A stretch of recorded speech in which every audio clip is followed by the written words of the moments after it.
Очередной объект. На место стандартной фурнитуры установили противовзломную.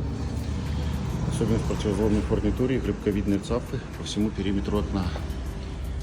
Сверху, с задней стороны, и для них, соответственно, идут ответные планки противовзломные. Вот эти два самореза, они прокручиваются через металл и более устойчивые к взлому.